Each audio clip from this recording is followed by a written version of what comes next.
interviews and recordings and stuff. This is part of my whole thing of trying to be this ADHD coach guy. You know how many clients I've gotten so far?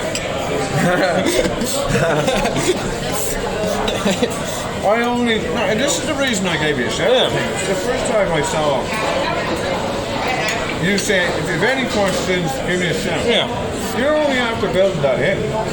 Yeah, because it's fear. I've been quietly stroking my Bonneville cat, watching you, and laughing at you. Because it takes fear for me to step out there. To be honest, I feel like it's like dating, right? Like I feel like coaching and like the coaching and the marketing part is just like dating. You have to be like, hey, how you doing, buddy? Yeah. How's it feeling? You know, would you like to work with me? Like would you like to go out? Yeah. And it's scary to ask, and it's like it's so, especially I think for men too, right? The idea of we have to master rejection, because as men, I think we go through rejection. I'm writing that down. As men, that's not how I expected that sentence to end. As men, we have to master rejection. Man, because we go through rejection a lot more than anyone else. You think about it, right? With dating, relationships, jobs, particularly in dating, right? We as the man are supposed to approach. We get no's, right? If you look at like how men use Tinder, how women use Tinder. Men are like, yes, fuck me, fuck me, fuck me, fuck me, fuck me. No, maybe, no. Like. Yeah. Whereas women use it as a screening process, so that they're not murdered. Those fickle bastards. Exactly. Because there's Tinder swindlers out there and everything. Yeah, about that 5 a day. Yeah, so I'm all my enemies. Right. Well, just to recap, because we only pressed record. Yeah. Right. You just admitted to me you talk utter bollocks and you've no idea what you're talking about. Yeah, no, because it's verbal processing. So part about being ADHD is that I know I'm a pretty smart guy, but I'm actually kind of a moron. I don't understand a lot of high-end concepts, but what I do try to understand, I try to break it down in the most simplest way possible for me. And other people have told me this too. Is like, Dave, you have an ability to take a complex idea and break it down into like the most simplistic thing. Yeah. But it's just because I don't understand it otherwise. Like my whole learning, especially with like cooking, up until about 15, I struggled with learning. I could not pick up anything. But when I found cooking, I was able, because I'm a kinesthetic learner, if I could touch it, do it, be in a very high, noisy kind of high stimulant environment, I could then focus and actually learn something and understand it. Yeah. But I need that stimulation. I need that physical being there in order to learn it. I love a crisis. Yeah. If there's a crisis, I can function perfectly well. And you probably hype into like a hyper focus mode of where you're like, all right, like everything becomes clear, and you're like, all right, we can do this, this, and this. Calm as a lake. Everyone else is flapping, and I'm like, okay, we got this. Now, that's not to say after the crisis I don't fall apart because I've been running on the same adrenaline. But to me, it's the engine seems to find that speed, like cruising speed. Yeah. Whereas getting there is very badunk-badunk, you know. So and you almost like kind of fall into that. You almost fall into state. You almost fall into it, and then actually being able to turn it on. Oh man, this is now where you've managed to get to the second part of what we missed before this recording, listeners. And thank you for this is episode 354, randomly 354 of the Spiritual Gentleman podcast. This is take 420. Here in beautiful on the keys, the quays, because I'm American. The quays, yes. And we're in the place called the Dollar Marcus, which sounds like a place for idiots. Yeah. Good. Before I forget, I think it was you were saying I have to induce almost a situation of panic. Like I'll deliberately be late for a gig so that I have to be on stage in 5 minutes after I arrive, so that the adrenaline surges in, and I go up on stage in a much different state to the one that I was at home with 15, 20 minutes ago. So I'm inducing that environment into the sort of heartbeat rhythm, adrenaline-seeking kind of functionality that I function best with. The problem is, I'd have 2 days before I have to prepare a lecture or a seminar or a presentation or something, and I'll be like, watching telly and doing whatever. Because you have no sense of urgency with it, right? Because it's like it's 2 days away, so it's not happening right now. No panic. Like I could be dead. Yeah. You know, I won't need to know until could cut to the night before. When I cross the midnight threshold and this thing is at 9 o'clock, I'll start focusing then, because it's more likely this will happen. But it's also about reducing the state that I am probably best functioning in. Yeah. The problem is I can only do that 3 times, maybe max a week, before I need the other 3 days to just wipe out and recharge. Because you're basically going from 0 to like 150. Yeah. And then you've drained out your whole entire battery, and then so you're like completely shot. So you have to wait for it, and you're not like you don't have the quick charger. You're not like a Tesla charger there where you can be just charged up quickly. You have to give time. You have to give yourself. Try explain that to a woman. No, I just mean in the sack. I could be amazing maybe 3 times a year. The rest of the time, I'm no Tesla charger, baby. This is why I got you the fucking dildo. It's a Tesla. Exactly. You can charge that shit up. So this is like interestingly what you were saying, that if we're in charge of this, like I'd literally be going like a pinball from one situation to another. Now there will be downtime, but strangely that's the downtime I need to literally, my mind slows down to a cactus in the desert speed, versus like then suddenly going slamming into fifth and out the door and it's go time. And you're saying that the challenge is to regulate this. Regulate it as best you can. Regulate it as best you can, and knowing how to use it to your advantage so it's not to your disadvantage. So knowing how to create the scenarios and parameters, like you said, like you already kind of know how to do this anyway, right? As you said, of like, I'm going to show up to a show 5 minutes late so I can get myself the adrenaline, right? You're already creating yourself an outside scenario to create an inside change, right? Because you're trying to create an inside change using an outside scenario. Writing that down, listeners. At home, I have the Dictate app, so I can dictate this all out to you and then send you a transcript if you want. Yeah. But like literally, I was only talking to someone yesterday about she's going through her own difficulties. Yeah. Somebody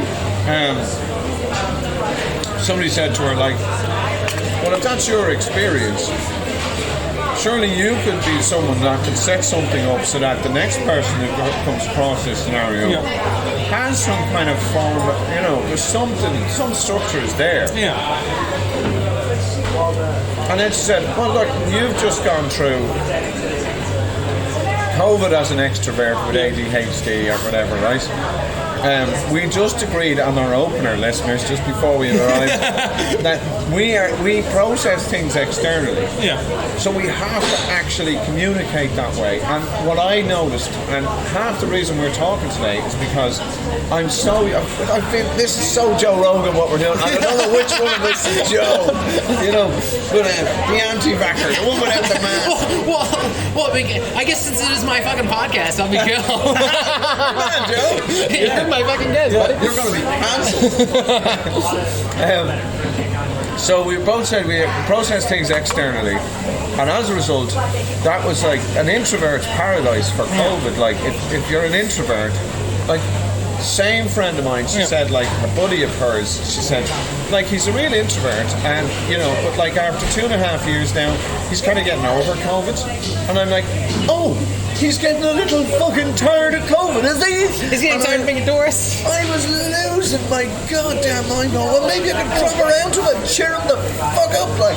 And I was just so. She hit a nerve that I didn't even know was a nerve. Yeah. And in that time, okay, you put me in solitary confinement. I'm going to go off me titties, right? Secondly, I had to sort of bury my father in the middle of it. Then, as a result, my condolences. Thank you.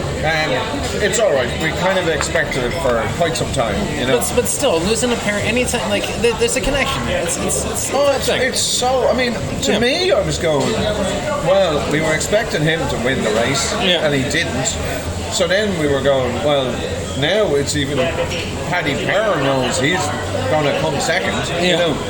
But at the same time. When it happened, it was much more to do with both of them going and him the symbol. That I nearly started bereaving my mother, who went 6 years before him. Oh, wow. All over again. Because now the two of them are gone. And it's like someone put the string in the balloon, and it's like, only it's the opposite. Yeah. It's not going up. It's like the balloon gravity. It's almost, you weren't the balloon, you're actually the cinder block held onto the balloon. I'm the earth. Yeah. That when I cut the string, the balloon stays where it is, and I plummet. And you plummet down. Yeah. Nice metaphor. Yes, that's exactly how it felt. Yeah. It was fucking frightening. And especially because, you know, I don't know if you've like said that you have diagnosed ADHD, but one of those things, because it seems like you might from our conversation. One of the things, because we also have time blindness and we'll forget about it. If we don't see it, we forget about it. And this can also work with grief, of where your mother has passed away for 6 years. You can, like with your father passing, it brings up all that grief again from your mother. Yeah. Maybe some of it processed, maybe some isn't, but it is that kind of thing of like your mind forgot because it forgot, right? Like it's not in front of you. It's not in front of you, so it's not there, and then you feel this guilt comes upon you of like, I didn't do it properly. Why am I not thinking about it? And then you start this whole mental cycle of where you're just beating yourself up over something of like, you just have. The way I view ADHD is I view it like you're just a different operating program. Like, you know, you have like the Android, you have the OS, you've got like, you know, PCs and Macs. You're just a different version. Like, you just have like... Well, I'm neither Windows nor Mac. Well, yeah, we're more of like a Linux. Oh, shit. Well, that explains so much. Yeah, but it's looking at it, and I try to look at my ADHD for a long time, which led into my alcoholism, was that like, because I have ADHD, I must be a defective human being. Yeah. I must be broken, but I'm not actually broken. Doing the research on it, it's actually, when in caveman times, if you had ADHD, you're more likely to survive because you're constantly, fuck, where's the tiger? Where's the tiger? Tiger isn't going to come and get you because you're always constantly like, shit, what's that? So we've developed this, and it's just a genetic thing in our human makeup. And we so I treat it like diabetes. We still need you. Yeah. We need you guys around in case of like the likes of Putin, where it could actually be required that we go, shit, get the ADD guys up there on the wall so that we know no matter where they're coming from. We're going. Well, they may not be able to all point and shoot in the same direction. But we're there to shot. Yeah, but all they have to do is just tell someone that's out there. That's But I spend most of my life controlling this. Yeah. Like I'm like, for me. Would you say when you controlled it? Would you say you did it with kind of tension and force? Would you say you did it with like you controlled it like, oh, I have to control this, or you're like, I have to control this? Oh God, no! With absolute like white knuckle steering wheel stuff. Yeah. What do you think that does to your nervous system? Oh, Jesus. It's no fun. No. And so I pushed it down so much in the denial that it emerges as anxiety. As you do in Irish society. What you do, you just push it. And when it comes up, you just push it more. Yeah, and when it comes up over it, you whack it again. You whack it again, and then it comes out only at the GAA final, and you can cry for 5 minutes. It's not about your team winning, it's about the other thing, but they don't need to know that. And then the worst thing is, what if you don't follow GAA? Oh, well, Jesus, that's worse than being homosexual. Yeah, exactly. But now, now we have an environment where it's great to be gay and it's great to be GAA. Yeah. But if you're neither of those things, is there gay GAA? That would be actually a great sketch. there's definitely something in it, isn't there? It's like no self-news check. All right, gay GAA. Yeah, maybe it could be the YMCDAA. Yeah. So anyway, this is the classic ADHD thing. Yeah. It means you're great in a war, especially like say war, Ukraine. panic situations, any high stress situations, you can do really well in, right? This is because you can tap into your hyper focus and get yourself completely present. So, but I loved what you just said. Oh, so you shove it down, and where does it come up then? And were you white knuckled or normal steering wheel? And I went, oh, white knuckled. Like, and so, you need to think about it too. If I'm trying to handle hypersensitive, hyper focus.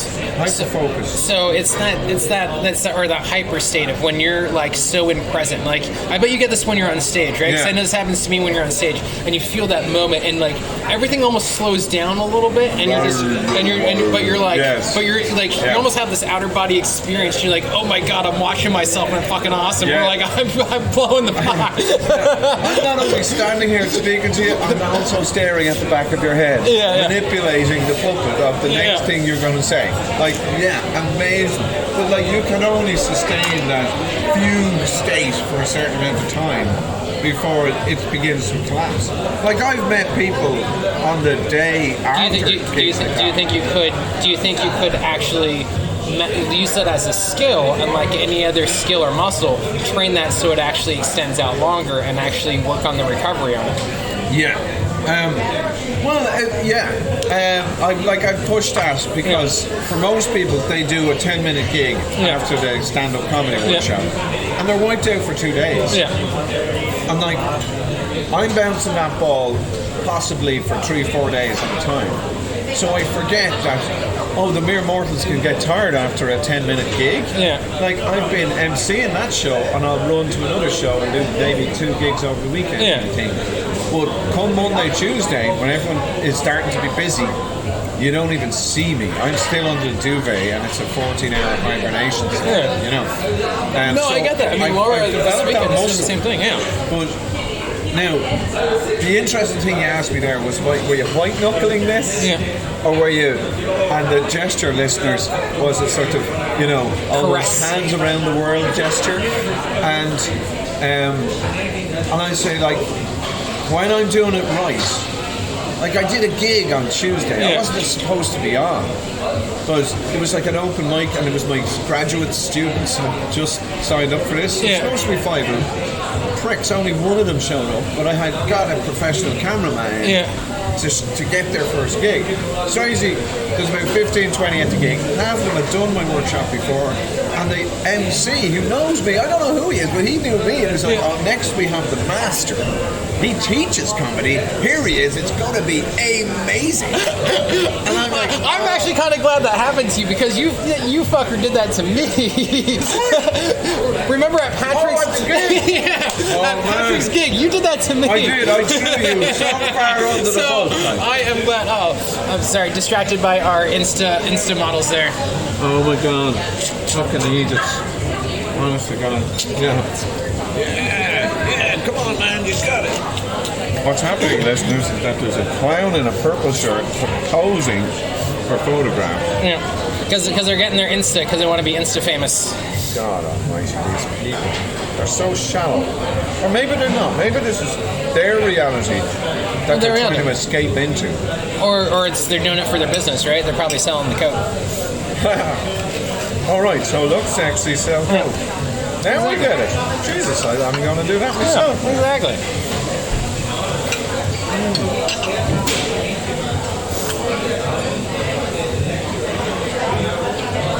Here's what I got. Alright, what you got? Windows Mac,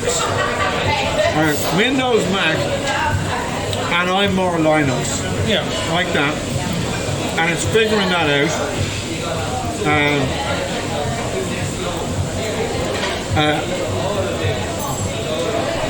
Put the ADHD guys on the wall on the wall for the war.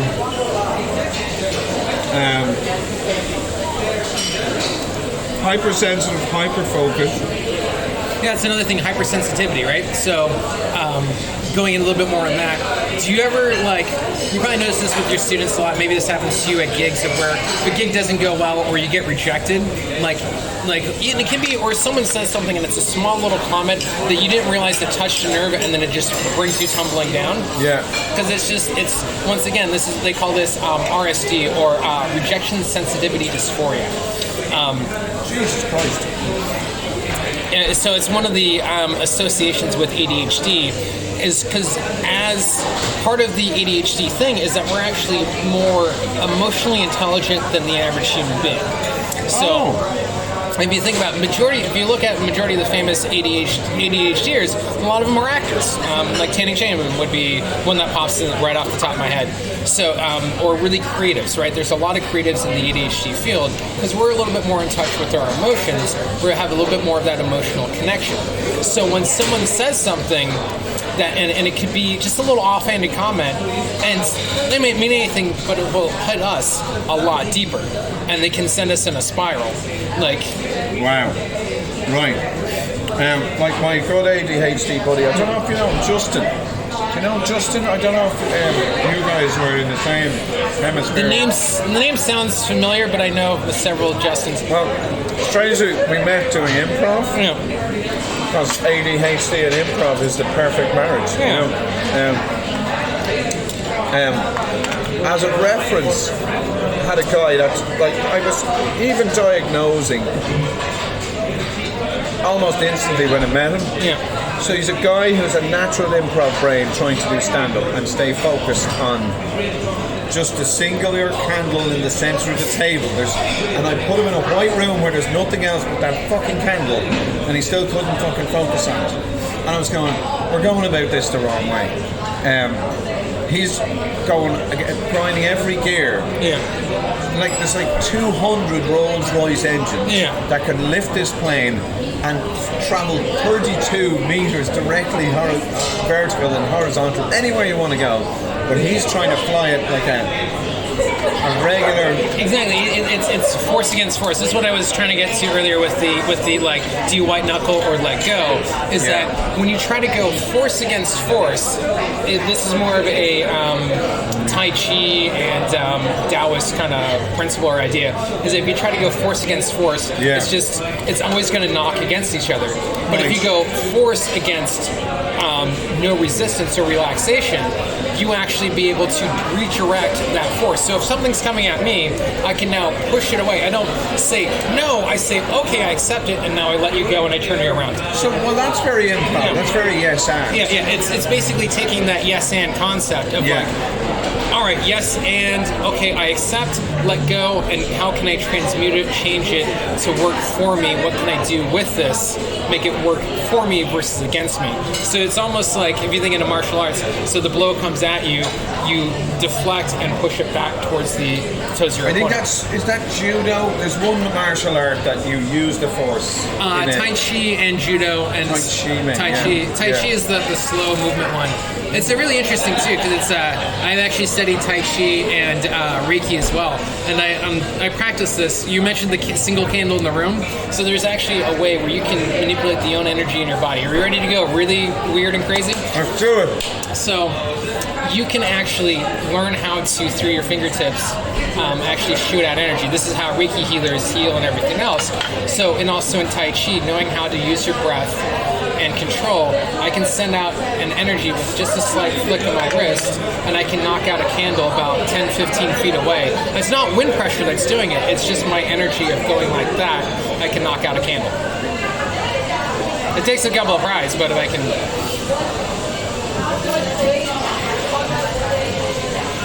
Now that's some heavy shit. Yeah. Because if you think about this, right, if you want to get into like the really heavy things of like, what are you made of? You yourself, this table, everything around here. Yeah. What is everything made of? Energy, right? Yeah. You say energy and atoms. Yeah. And one of the vibration of atoms. Yeah. Vibration of atoms. So the one of like Newton's laws, I can't remember exactly which one, is, remember, matter cannot be destroyed, it can only be transformed. So everything always changes. So you're never always, it always either goes to a state of decay or it goes to a state of growth, right? We either regrow or we decay. And with anything else, so we're all made up of energy, so it's learning how to actually just tap into the same energy that's already within you. Right. And that goes into the consciousness, that goes into the higher consciousness level of why people can do superhuman strengths or other kind of like amazing things that you see people do. Right.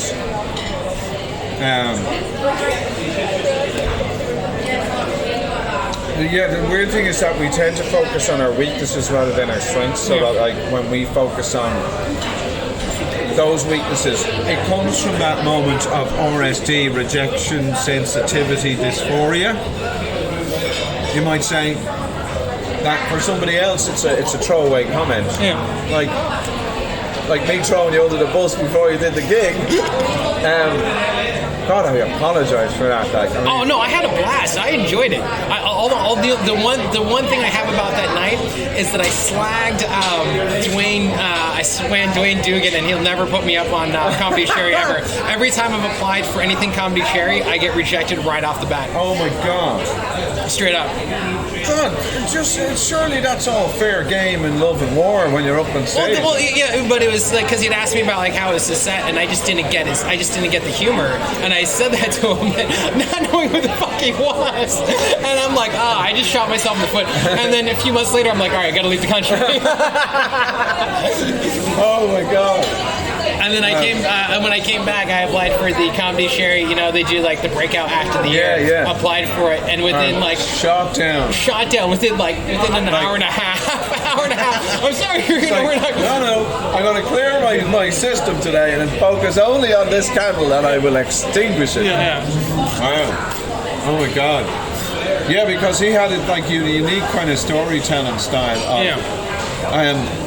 You can look at it as in a cynical way, as a very egotistical way of telling stories. That he was amazing in creating a space, but if anybody came along and burst the bubble, there was very Emperor's New Clothes. There was nothing really in it. But it was hard to give constructive. It's that understanding how to take constructive feedback, right? And you can say a comment like, "Man, I didn't think that was funny," but he'd be like, "That was my joke," and be like, "Ow," and it'd be "ow," and that emotional pain. You ready for another one? Emotional pain, not transformed, is transmitted. So meaning, if you've ever been mad at one thing and then yelled at somebody else. Oh. Yeah. Well, here's one for you. That's what family's for. Except when you run out of family. That's what's happening. God damn it, I need family. It's time to get married and abuse people. Or create your own. It says you have to follow this standard dynamic or traditional dynamic of family. Who says? No, who says? Oh my God. No, that's it's a bit of an epiphany there, because I mean, if you like, the thread of this is, okay, put me in solitary confinement for 2 years, hit me with sticks, see how we get on, right? Then throw in the death of my dad, which is the symbolic second death of the second parent. Therefore, all the foundations, and then we talk about that beautiful metaphor of putting the string in the balloon and the whole earth disappears, the balloon stays where it is. You couldn't get a better description.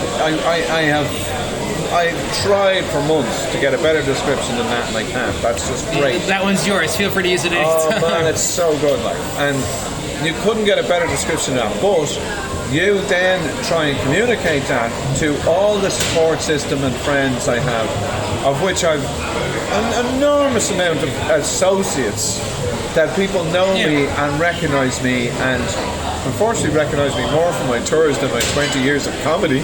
But we'll do that another time. I guess that'd be my question too. Is like, as you say, because like I always consider it as like a fixture in the comedy community in Dublin in particular, as being like the comedy coach to go to, like the guy that everyone goes, like everyone's gone through a Ciaran McMahon like training at some point. Like it's like you have to do a gig at Chester's, and you got to do like you got to do your workshop, right? Right, it's a rite of passage. It's a rite of passage, and that's so mad. I never considered myself like that. And there was another guy who did that for improv, which is John Dawson. And it was like practically there wasn't anyone he hadn't touched with a silver glove. That sounds very Michael Jackson. I just touched with the silver glove Michael Jackson. I was like, all right, I'm going all kinds of things in my head there. But and I never thought I'd see myself the same way. And I don't realistically go out banging my drum an awful lot. Yeah. When I do bang it, I bang it about 3 times a year, darling. Yeah. But literally, I can sustain that concentration for 6 weeks. You know, doing, say, potentially 10 people for 6 weeks, 3 times in a year before. I don't want to even consider doing that again because I just don't have the reserves. You know, I don't have the Tesla vibrator to keep that up. Exactly, you know? but also the fact that you recognize and have the awareness of, all right, I can do 3. Oh, okay, I can make this work with the 3. I know if I do 4, that's too much. And that's understanding you of yourself, of like you having a relationship with yourself so you get the most out of you, right? Like at the end of the night, the person that lays his head on your pillow is you. Yeah, okay, but see, you know, I would still, even to this day, till you said that, be intolerant to the fact that I've done 6 and fucking killed myself psychologically. That I have, you know, the fabric of the tissue paper that holds this shit together is beginning to disintegrate. And I'm going, well, I did 6 and maybe I can do 8 next year. You know, and I'm not able. You know, like, 3 words. Barca fucking right? I have to go to Barcelona before I do the next workshop. Because if I don't, I haven't got off the last horse. You need the reset. You need to be able to. You need a pattern in a rut. This is another great kind of way of when you're stuck in any pattern, right? Positive pattern, negative pattern, especially if you're in a negative self loop in your head.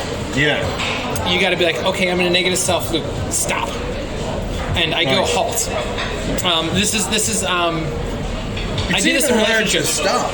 Like, I mean, the 3 things I use to stop are, okay, God forbid, a shower. Well, who's going to bother with that? A walk, or we'd say a good dinner, a good sleep, a good cry, and a good wank. They're usually the steps you take in random order, possibly all together if you can do it. It's a hard thing to do, but you can get it as long as you run away from the cops. I'll just make sure. It's like you're running through other people's showers with your dick in your hand, running away from the police.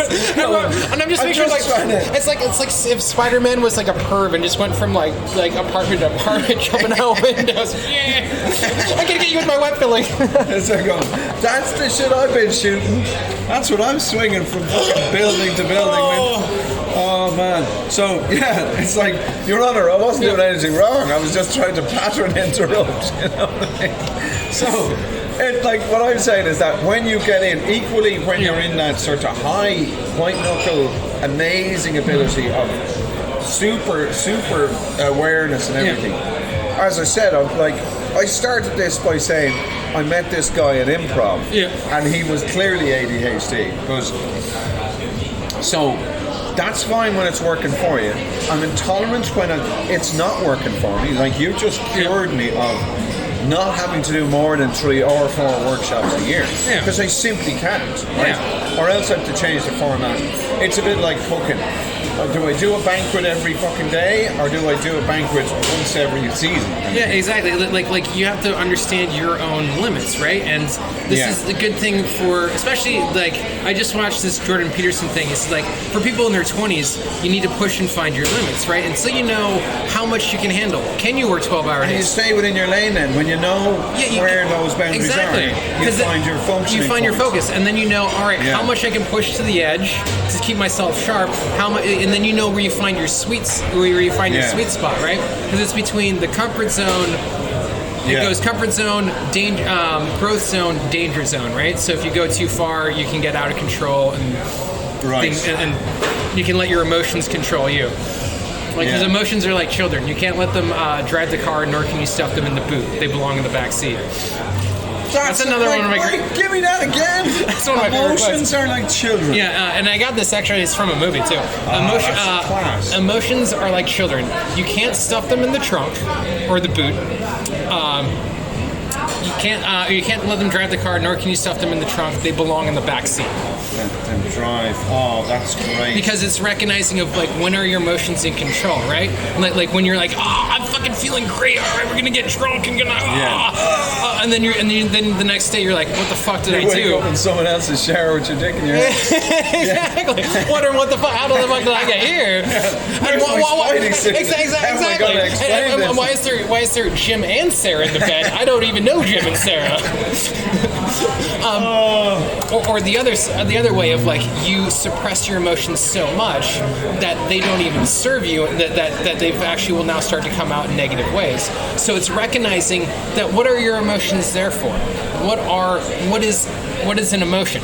Yeah. Okay. I'm not, like as we've established earlier, I'm a moron. And for me, emotions. We call this the dollar meeting. Yeah, exactly. Yeah. It's about signals, right? Your emotions is part of a nervous signal system to say that something's happening to you in your environment. All right. So what you choose to make out of that, your mind will then, because your brain wants to categorize and put everything into a little box, because your brain is the most advanced computer that we still know. Right. We don't even know how the brain fully works yet, right? Right. But the way the brain can categorize, understand, like the fact that you can listen to me and write at the same time, still breathe and still do all these functions, we can't get computers to do that yet, right? So recognizing that your brain will always find the simplest path to categorize something. Right. But you can change that programming. The programming that you've been given in your life, you can change that. It's called neuroplasticity. So you can change your thought process, your mannerisms. You can change all that. And your mindset belief, right? Because it's all within the consciousness, and that will then give you signals to your brain. How have you okay, doctor, let me ask you a question. Can you bring the beast back to life? I'm saying, have you succeeded with this in any way? Because it sounds wonderfully conceptual. It's like, I will find control. And in my experience, I'm either white-knuckling it, literally hanging on to it for dear life, either thinking I'm driving the machine, or just literally it's a runaway, right?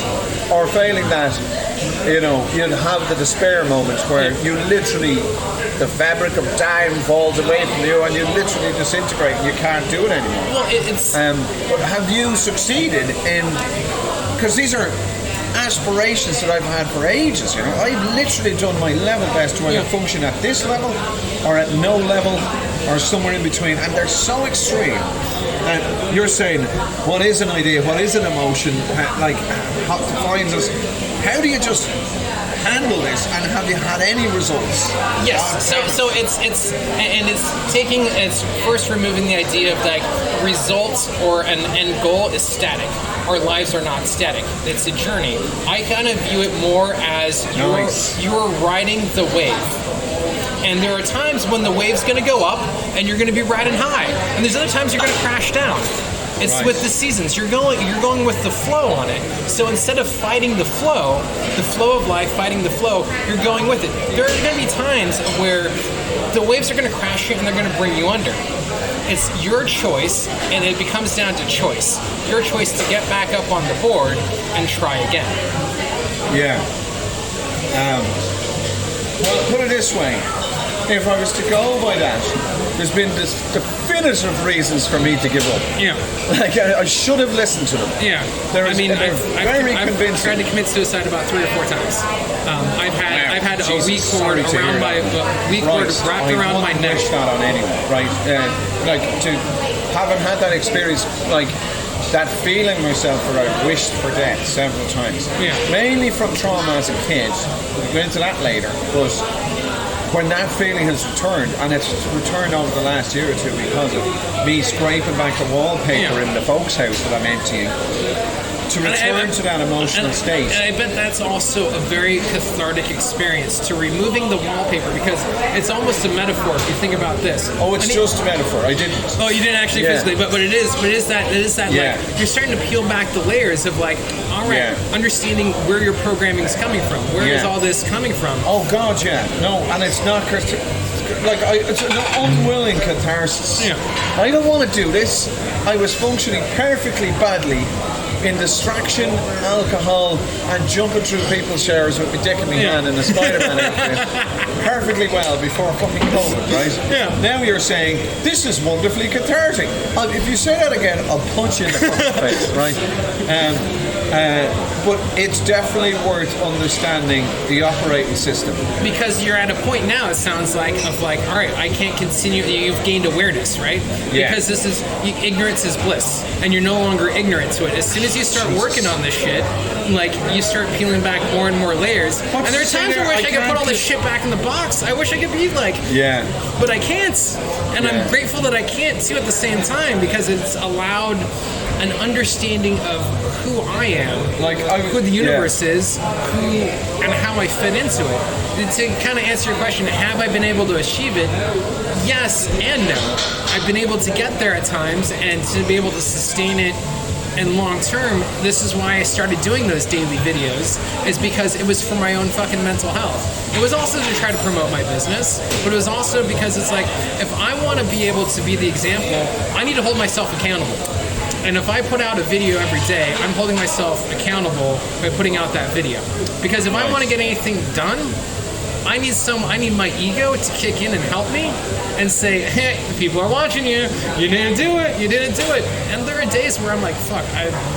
Like, the fact that you reached out, you don't know how much that means to me, because I don't think anyone ever watches those.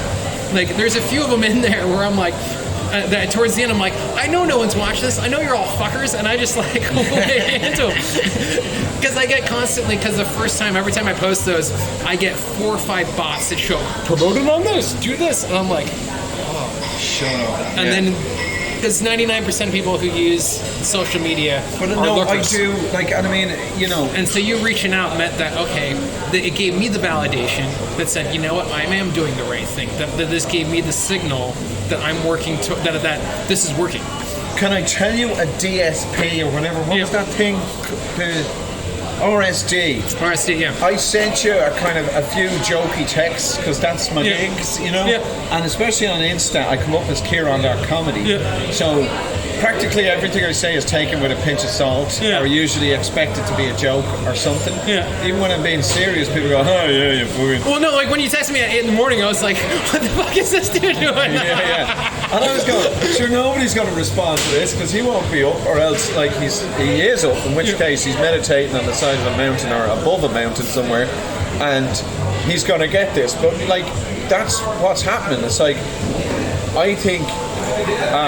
okay. That, and I asked the other day, I asked for the most benevolent outcome to have to meet up with some friends this weekend and connect with people. Wow. And this is something that Laura has been practicing a lot, where she'll just say, I asked for the most benevolent outcome for A, B, and C. So last night we went out to a play, and just as we're coming into the city, it starts to rain, and she forgot to bring her coat. So we both say, we ask for the most benevolent outcome that'll stop raining so that she doesn't get wet while we walk to the play. By the time we get off the bus, rain stopped. Is that us or not? But because we create that association with it, we're creating our own story. Yeah. So why not be the author of your story, or you're co-author of your story? Well, I mean, yes, and it comes back to improv, because you have to yes and the new situation. Because if it's just you doing improv by yourself, well, nobody wants to see that. Just put it away, Dave. Right? Whereas, as soon as you're doing it with someone else, people want to go, ugh, I like the look of that. Exactly, the other one you do with somebody else. No one likes it when you do it by yourself. You always say it apart. Nobody wants to see that shit. As soon as you do it to someone else, make sure you bring your Spider-Man costume. I'm surprised they haven't kicked us out yet. Yeah. But we have cleared out this section every time someone comes to sit here, they move away. But it's almost like they know. It's like, okay, put your dick away, let's try again, you know? Yeah. But yeah, so the yes anding is about, right, now, here's another angle on this. I wrote a thesis on explaining faith to an atheist. Yeah. Right? The ultimate challenge. I did it psychologically, philosophically, and unfortunately very badly and theologically. Yeah. Right? But the biggest buzz I got was from the psychological. Yeah. Because this is the cash value definition of religion. Like, is there any benefit to it at all? And William James went around interviewing these delusional Catholics or religious, full of fervour, when they're sitting in a pure fucking bucket of shit pigsty. Their life is absolutely fucking atrocious. A bit like being Irish during the famine, you know. And they're going, chopping them orange, sure it is, tomorrow will be great. And he said there's a delusional quality that would otherwise, for anyone else, cause you nothing but despair. But for the delusional Christian Catholic believer, whoever, there's a slash between each of those, they're fine with it because they have actually found themselves in a position that they can function in because of the belief system they have. So does belief function does it have a function? Has it got a use? Absolutely. Yeah. And people have lived their entire lives in incredibly happy circumstances when there's really no reason to be happy, Dave. Yeah. But they've somehow gone, yes, the house burnt down and I've lost every one of my fucking children, but sure isn't Jesus great and he's going to give us, a frog that's been run over. Right, because it's acceptance, right? So I have a very similar story. So when my brother got married in India,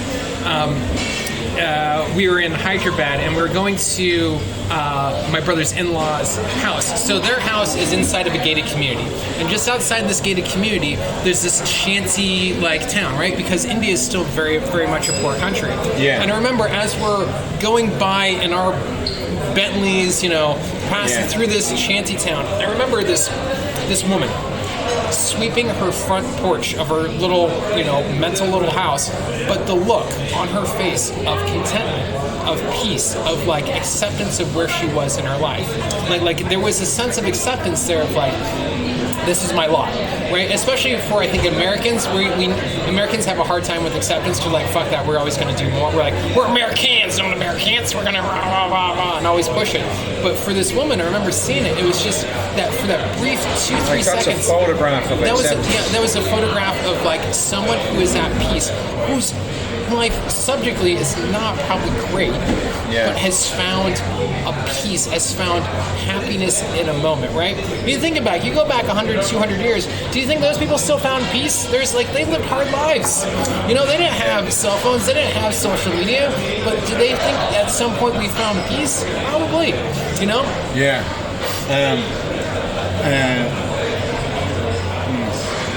Because, here's another one. Is it recording? Yeah. Gotta be a shame if it wasn't. There's some fucking amazing stuff in this, because, there's so many points I picked up that hopefully we'll come back to as well. Yeah, no, it's still recording.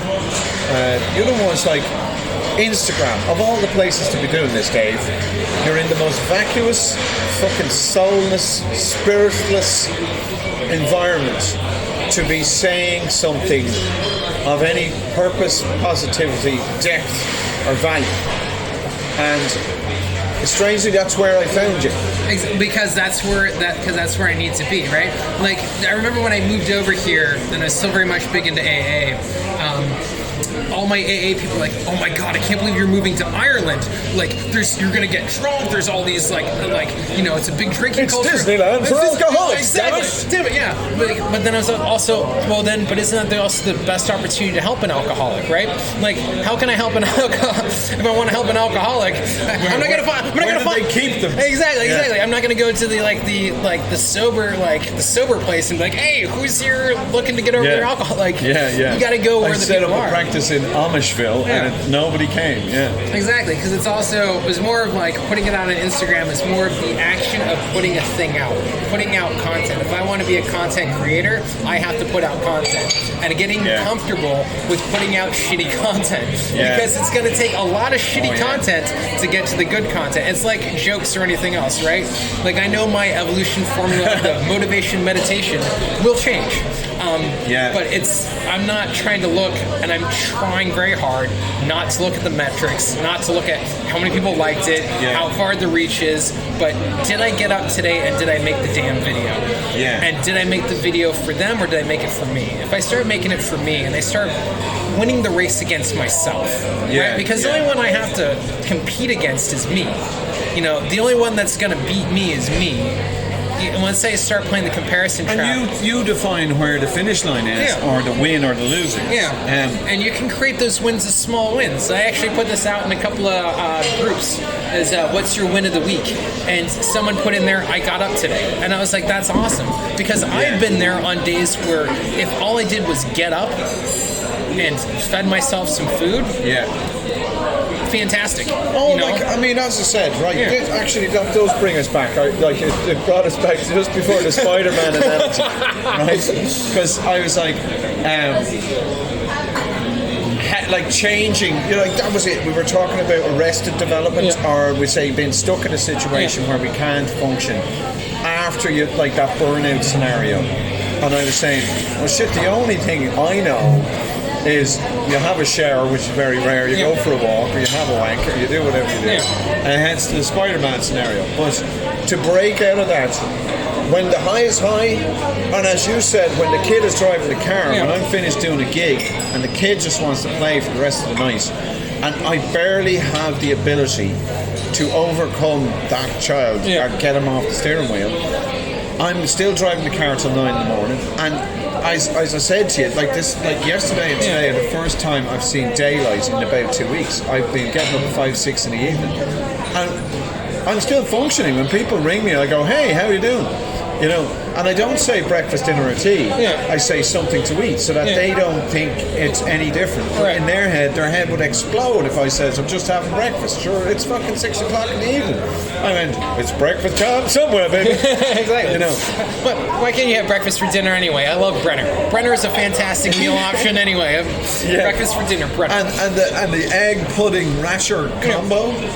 That's like any time, any place, anywhere. It's like fucking Baby Sham or fucking good Bollinger. Yeah, anyway. but I would actually, like, if I was to dissect what you said there, like, I'd be like, okay, because you're saying you're just getting a bite to eat versus a meal, are you so worried about someone else's perception of you that it's changing your own perception? Oh, yes and no. One is that, like, do you know what? I can't be fucking dealing with their perception today, and I'm not going to fucking, like, I'm not going to babysit their perception. And I'm not going to go through 20 minutes of laughing, joking, and quipping about the fact that I just got up. And I'm still a musketeer and everything. Exactly. No, come on. I've got fucking things to do today. I may be having my breakfast, but I still got shit to do. And I'm going, look, I'm getting shit, because chances are if I just have my breakfast at dinner time, I'm not really in jazz hands mode, and I'm not really entertaining fucking. I'll talk about it on a day when I got up and I've had my breakfast and I've done all this shit, and then I can go like I am now, saying last week I didn't say daylight. But they don't need to know that, and I don't need to spend time explaining it. No. But at the same time, there's the flip side of that coin of defining who wins and who loses. Or, even that definition, which is, to me, very American, of winner-loser, that's just the psychology that represents itself in that culture of that. But we have it everywhere. Exactly, in a sense of, and why does it have to be this black or white, yes or no, right? Very binary. Exactly, and why can it be both, right? There are plenty of times in my life where it's been a yes and a no at the same time, like, or it's been conflicting ideas coming together, right? Like, that's called breaking up with the girl. It's like, this is great, your boobs are still lovely. It's just that I can't stand your fucking face. But so binary, right? It's both yes and no, which makes it grey, which makes it 50 Shades of Grey, which means we're back to bondage and masturbation. But like, there's so many threads. The point is that, like, I'm at that point where if I allow this to happen again, I go around the mulberry bush, and I've learned nothing. I can't get all the pieces of the jigsaw back in the box again. Yeah. As you said, oh, what a glorious war with, like, you know, the pancake mix has been spilt. Yeah. And therefore, I have to acknowledge this. And I don't want this acceptance, awareness, etc. I don't. Like, I really don't, Dave. I couldn't care less about being fucking enlightened. I want to be the white-knuckled fucking child baby driving the fucking car at midnight when I haven't slept and I'm living on Maltesers. That's what I want to be. Oh, cool. I've got a bottle of Jack and a pound of wheat for you. Go get blitzed. Yeah. And I mean, here's a lovely question I hadn't been asked before, and it suddenly struck me. Yeah. What this was because I can't afford 70 quid for a decent psychologist every week because I'm too fucking crazy to pay for it.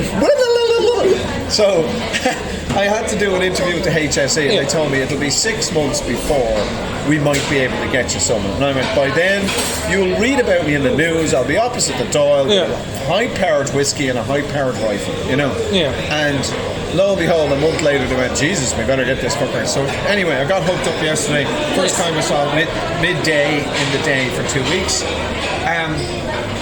But the whole point of it is an unwillingness to be here, but the cycle repeating itself again. Already you've sort of closed a few question marks of, like, I saw this little video of binary where when 0 and 1 are beside each other and it flips, then automatically when 1 flips the other, so when 1 flips it becomes 0 and automatically the 0 that's beside it becomes 1. So anytime it flips, it goes to 0, 1, or 10. It can never be 0, 0, or 1, 1. And the problem is, you're just grinding the gears there by saying, yes, it can. It is both yes and no at the same time. And surely that's a combustible situation because of your functionality and brain binary understanding. And duality of nature too, right? Because that's also another one of the kind of overall concepts of just kind of life and one of the just kind of general like laws of nature, right? There's a duality to everything, right? There's a light, there's a dark, right? So it's finding the balance of that's what's in between. Yeah. So would it be pot and kettle? Is it another way of putting it? Yeah. So even though we consider the pot to be different to the kettle, the kettle is still the pot and the pot is still the kettle, and they're both black. Yeah. And you know, to me, this, like, I still usually return to that binary view of the world, right? Which is why we came up with belief and getting off the bus and saying it's our mentality that didn't we change the rain from raining on us again? What if you got off the bus and it was torrential rain, that it tripled in its rain, it became monsoon rain? How does that figure with your little rhyme you said in the bus? I don't know, right? Because it's one of those things in the scenario. And then you go, because it didn't. Exactly, right. If it did, then I would find a different scenario, right? Like, it's recognizing of, you know, did I just create a storyline, right? Of like, if I was to write a story, I'm like, okay, we're gonna say this happened, whether it happened or not, right? It's my reality. I'm creating the reality around me of what I believe. Because it could be pouring down rain, like look liquid sunshine, right? Like how I choose to use it, right? Like it's how I perceive it and how I wish to view it and feel on that thing. If I can learn to remove my emotions from it and look at things objectively, right? I take myself out, and I have this really big word here: equanimity. We're just about keeping the pair. Equanimity. How do you spell that? We're gonna ask Google, because Google's my good friend on that. I mean, like this. Here's the definition of equanimity: calmness and composure, especially in a difficult situation. She accepted both the good and the bad with Dave with equanimity. EQUAN. IMITY. I nailed it in one. Nice. Friend of mine wonderfully talented, and where in the absence of talent, determined, which is strangely, if you're talking about your Uber comedian, despite my best efforts, it's not the talented. I spoke to Tony Farrens, the legendary promoter. It's the ones who do the work. And it's 80-20. Right? You could have 80% talent, 20% determination. Next, right? You get someone who's 80% determined, he's going to book them because they're at the door before he opens the door. They're pounding it down. Like, Brian Shield now goes by Becky. I don't know if you remember. He's like doing a lot of shows now. But like when I first came back to Dublin, he just got into comedy, and to see her now. Sorry, I'm getting pronouns mixed up. But it's like see her like on that journey of like just going for shows every weekend. I remember people when I first moved to Dublin and like started doing comedy with John O'Keefe being a good example, and a few other guys. Shaq. A few other people, but I've seen them who've been determined at it, and I haven't been determined at comedy. I haven't been like, oh, I want to go do it. But those who I've seen that go out and put the effort in anything, right? What action, where your attention goes, your energy flows. So when where your attention goes, the energy flows. Right. Okay. Sorry to interrupt you. Keep going. Yeah. So it's basically just, it's more of like if you're willing to do the thing, and it doesn't matter about how much talent, if you're willing to put in the work and effort and the action and the energy, right? And that's the big thing, is the action. Action equals energy. And the more energy you put into the thing, the more you're building up that thing. Yes. Think about this. If I only did one video a month, it would take you 6 years before you would contact me, right?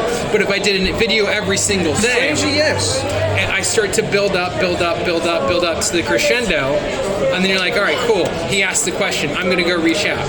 Right. But if I don't take that little actions every day, I'm not built. Like, what am I building towards? What is that crescendoing up to? What is that? Where's that kind of peaking out to? Well, wow. Deadly, right? But my defence, Your Honour, is that I don't want to do comedy every bloody night of the week. Cut to 20 years later, I'm still doing bloody comedy every night of the week. My emphasis is on teaching. And, you know, creating thousands of minions to go out and dominate the universe. You know, my ego's even bigger than trying to forward myself in comedy. But it's not even that, right? Because if you think the way you presented it there is that you have a mission that you want to help other comedians learn the system to make them better. So because then you think about this, there's going to be one out of those 100 or so students, one of them's going to make it, and they're going to have an acceptance speech on their like every single like, oh, I got to thank that fucker Ciaran for getting me started on this. Right? But it's weird because that emphasis. Okay, so I'm not John O'Keefe gigging everywhere I can and going to Barcelona, Germany, doing 30 gigs in 3 days in Germany and coming back, and that's like a year's gigs in 3 days. Big Mike, we'll call him. I can't remember his name now, but he did 4 years of 30 gigs a week. Like, that guy is just beyond, like, you went from, like, white belt to black belt to back to the final. And I bet his comedy, too, his writing and everything from all those experiences has only just gone up, right? And like, Dwayne Dugan would be, like, he posted at the end of Edinburgh one year, like, he was giddy from the number of gigs he'd done. He did an average of 3 a day. He did over 150 to 200 gigs in 30 days, which ceases to be relevant. In that, like, you're literally just standing on a stage dribbling, but he was all about volume, which is a bit like male approach to Tinder versus women. Exactly, because there's action, but then there's also directed action, right? Because action is important because we have to take action in order to accomplish something. But like, action without the direction or focus of where you want to go, without the aim, it's shooting a bow and arrow, but not pointing at the target way over there, right? Like pointing at it, not even pointing at your target.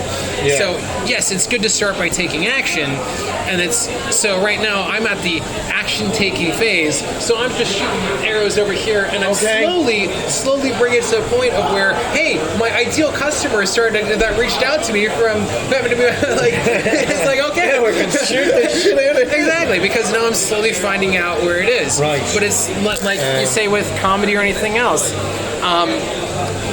It's I'm trying to see if I can find the reel that I that I saw a while ago. It's practice doesn't make perfect. Practice makes.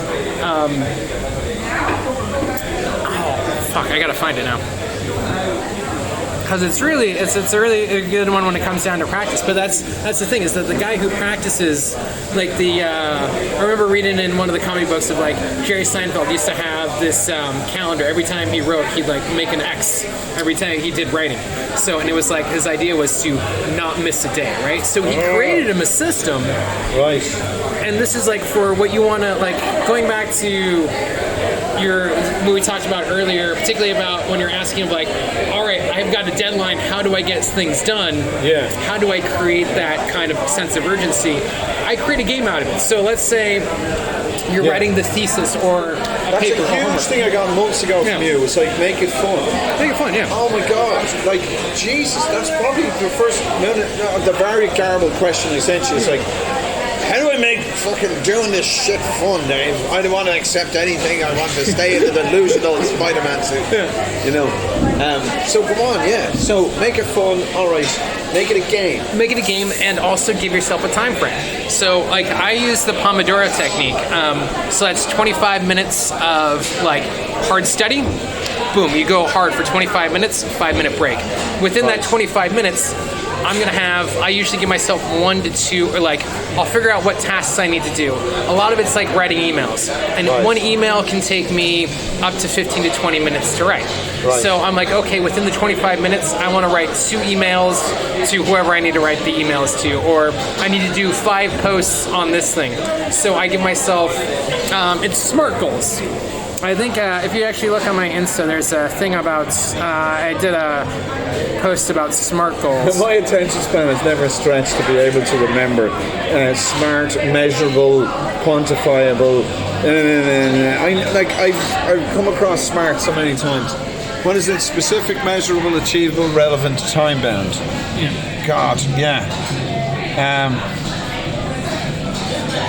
And I think overall, though, if you don't have an overall mission, I was talking to a guy earlier today. Well, I think that's even more relevant than measuring this in a binary or gold star kind of way on the end of every day. And as you say, as you're moving in the general direction of action bound versus like target bound or focus. See, it happened again. Didn't get them all. Specific, measurable, achievable, relevant, and time bound. Time bound. Because you're SMART. Yeah. Yes. Okay. So it's the mission, right? So it's like your overall mission. The story, like you're writing the book of Ciaran McMahon, comedian legends. It's the end of your life. Where do you want to see your life go? What is the mission? What is the overall theme that you want to make out of your story? Can I give it a crack now? Yeah, why not? I don't want to do comedy. What do you want to do? I never wanted to do comedy. All I want to do is spare the next guy the ignorance that I've had going through life by imbuing them with any knowledge I discover. I don't have eureka moments, I have eureka moments, as in when I discover, fuck, I should have known this a decade ago. Alright, so what I want you to take all that and break it down to a simple principle. Is that the principle of service? Is that the principle of helping someone? The principle of knowledge? What is that? What is the core, in that sentence, in that phrase that you gave me, what is the core thing that you are doing? What is the core? What is at the core? Okay, can I do 3 words and then one? Yeah. Right, because, Jesus, come on, give me a fucking break. Right, service, yes, but... Let's say teaching, through informed philosophy. Right? So that's 4 words. And the point of that is that not only am I stumbling through this fucking blindfold garden myself, but that I'm really trying to inform myself by speaking to a spiritual gentleman. And great plug, by the way. Credit card details below. And really, like, I studied theology and philosophy. I did a master's in it, and since then I've been applying these methods one way or the other in comedy. And some people might see me as like seems to have his shit together. But I stray off the path for a second of comedy, and I'm a flimsy gypsy, a catatonic fucking mess. But I try and understand what I'm doing and life is doing, and be as emphatic and understanding to people around me, while also experiencing colossal challenges that life faces. Like a friend of mine just turned 40, and terrible things happened. But she was also hoping by now, baby, etc., all the bucks. Because you know what expectations are? Resentments and waiting.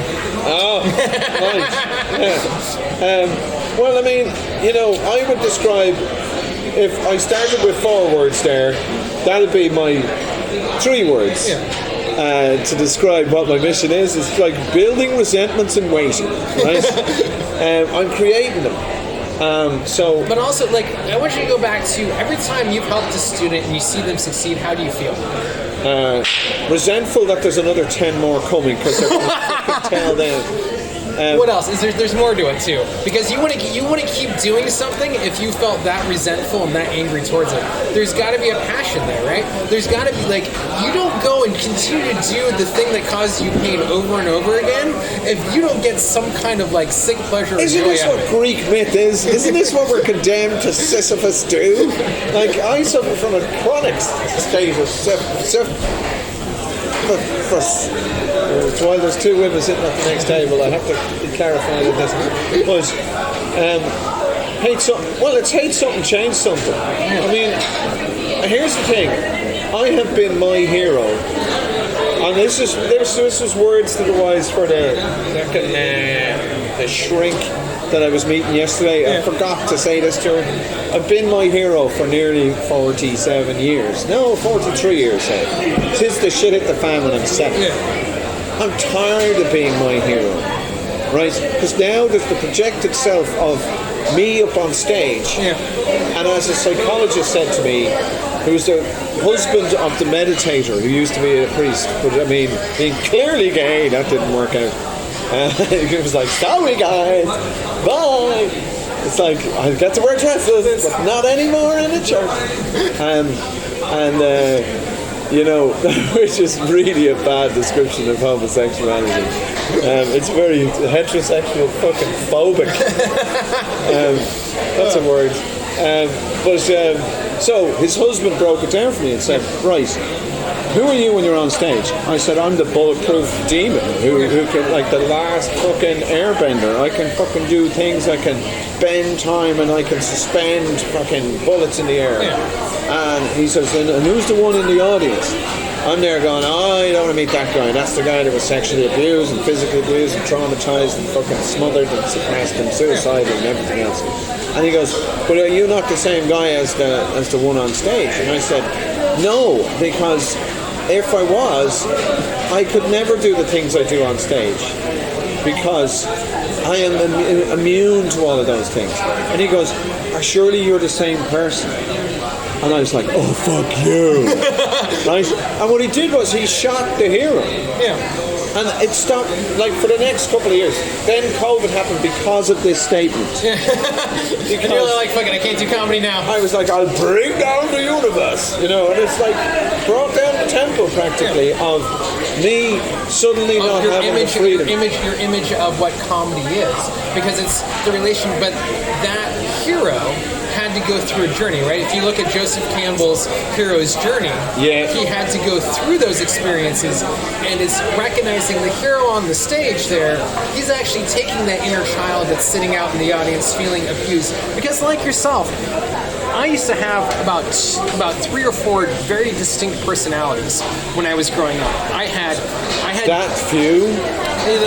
That few that I let people know about. So I had, like, with whatever environment I was there was David at school, who was the shy, like, no good, like, just self-destructive, like, constantly in pain kid who went through abuse. There was the Boy Scout Chef Odie, who was the wild and rambunctious one, and then there was Dave. And there was all these different, I had to take all the different personalities and recognize they're just all little eyes of a grander picture. I had to step back from the hero. I had to step back from the kid, and I had to look at the whole damn thing.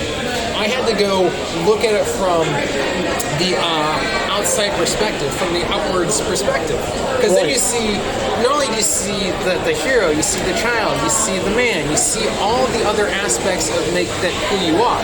Right. And then when you start to learn to love yourself and accept you for who you are, the hero can love the child and the child can love the hero. And what about the really disgusting, miserable one that you keep in the attic? That's the one that needs the most healing. That's the one that you got to be like, hey man, what's going on? Why are you in the attic? Like there's times where my inner child, of like the pain comes up of an experience, and I'm like, oh shit, this is relating back to something that I buried, past traumas. Yeah. Okay, my child needs me to hold its hand right now. My child needs me to do something else. So I have to take care of that because it's sacred to me. It's a baby. That's your emotional baby. That's you. That you gotta like. Right. You can't give yourself a hug and give yourself some love. And that's, if you think about it, your most vulnerable self. The thing that needs the most love is the part that was hurt, the part that bled, the part that feels the pain. Yeah. And until we start, and it's little things that you can give it love, and you start feeding it a little bit of love, that child will stop being the scared little kid anymore and will grow up to become the hero. Oh, dude! I can't write that quick. I'm glad we're recording Yeah, this. we're recording this. I'll do a transcript of it and send it out to you. Because the reason I gave you a shout was because you said my version of it is now, because I don't want to lose the thread by getting into it, but it's like the trauma self is only capable of love by the amount of trauma it has experienced and the amount of love it's allowed to give itself, kind of thing, or something to that effect. Yeah. So this is what provoked me to contact you. I went, I'm just hitting on this of like, in order to start to allow my environment to change, I have to open myself. Open the window to let the sun shine in. I don't know why a window doesn't let sunshine in this metaphor, but it clearly does. There's a curtain. No. The window has the grime of self-deceit of all your. Oh, beautiful, darling. Beautiful. You can of self-deceit. You think about all that negativity that you put out there, all those things that bring you down. They block the window to your soul. Like if I told you that you yourself, going back to the idea of your energy, so if everything's made of energy, that also means God, and my sense of the word God is overall conscious and everything. You can actually tap into that ability, but you have to remove and clean your window. No light's going to get through until that window's clean. And that could be the projections we have of ourselves, our egos, our like, I am the comedy god, or whatever. I mean, the masks we wear. Yeah, and the masks, right, so, okay, the masks are, see, because I've always, I've even done meditations in groups with kids, for outreach groups and all, talking about masks and banging on and all that shit. But I fucking was wearing one at the time, and it was my spiritual guru mask, where I'm Mr. fucking shit together and I know everything. Oh yeah, no, I accuse myself. I wear that mask from time to time, and I have to remember, no, you got to bring yourself down to earth. Yeah, but I think this is what's emerging over the course of your 1,000 arrows shot into the sky. That I've seen an evolution, and there's a vulnerability, and the vulnerability is where I see you. Like, this is the thing that arguably made me approach it. That there's a forgiveness in saying, look, I was depressed as fuck during the week. As opposed to being Mr. Jazz Hands, fucking amazing, and I've had the best gigs when I've gone up on stage and just stood there going, I got nothing, lads, and scratched me nuts, and that's got a bigger laugh. And strangely, there was one exercise I did with Aidan Halpin, our good friend on Improver, and it was like, the class, you go out of the room, the class decides what they want to do. So it could be to move this teacup to that table. And so try as you might, it's warm, cold, do you touch the ketchup bottle, do you move the jug, until eventually through applause, you know what to do. His thing moved out of the physical realm, and he said, here's the thing Ciaran will never do, give up. Make that the challenge. So I went back in the room, and for 15 minutes, I moved every item and piece of furniture. I opened the window, I cursed, I gave out, I did everything. And 15 minutes later, I still hadn't given up. But I feigned giving up for the persona, my comedy persona, because we're teaching a comedy fucking workshop. Yeah. So I'm like doing it all Charlie Chaplin style, and I go, for fuck's sake, what do you want me to do? Jump out the window? Applause. And it was like, oh, so you want me to jump out the window? So I start climbing up on the fucking windowsill, I've the leg out of the window, and the applause stopped, and I went, I was willing to jump out the fucking window to win the game, because I never give up. Then the applause stopped. So I jumped back down and went, for fuck's sake. And then they applauded me. And I went, oh, it's cursing. So I cursed. And then the cursing stopped working because then suddenly the white knuckle steering wheel pointed towards cursing. Yeah. So if it had been killing babies, I probably would have gone through that 50, you know. But what's the overall lesson in that thing? Give up. Don't give up. No, it's clearly to give up because that was how you win. You let go because it's about letting go, right? Not being always in control. Like sometimes the best control is not when you're actually going on with tension, but actually with relaxation. I still haven't fucking forgiven you for that. Do you know what I did in the end? I said, guys, look, we were supposed to finish the workshop at 2:30, and I started getting applause, and I went, I don't give a fuck why you're applauding me, you assholes. The workshop is over. And it's like, well, technically I didn't give up. We just ran out of time. And so it's like, well, you keep trying then. And I went, well, okay, I will. And it's like, but this is what I fear. And it's a human condition. To be Sisyphus, continually pushing the rock, I said Sisyphus, rather than having the awareness to give up. And let go, right? Because it's or let go. So go back to yes and then or. Exactly, yeah. It goes to the AA concept of the number one concept in AA is first is acceptance and surrender. You have to recognize that alcohol is beating you. So, and this is with anything, right? It will never beat me. But it is the sense of like, I have lost control over this. I can't win. Right. I have lost. I put up the white flag. You have won. Insert whatever thing that may be. This is how I got over smoking cigarettes. I don't smoke cigarettes anymore. Right. I'm dying for a cigarette. Yeah. We can go for. We can hop out for. Yeah. Hop out and do a walk. Yeah. Well, yeah. I was going to say I could get some lemonade. We could do chapter 2 in a minute. Yeah. So Look at this. I'm loving this too. This is fucking amazing. I am charging through weeks of therapy here. And we've learned stuff that I've forgotten I've used as token phrases, you know. I mean, on the way to Disney. Yeah. With all of these catchphrases, t-shirts and bumper stickers. Yeah. But we've lived them, we know them, we can talk about them, we can tell people. But it's from this junkyard of learned terms, theologies, wisdoms, nuggets, jokes, metaphors, scenarios, analogies. In this junkyard that I find myself in again, this elephant's graveyard of philosophy. You know, here we go again. You know, and I'm getting a bit fucking. There's one leg out the window, mate. You know? All right, we're gonna pause this for now.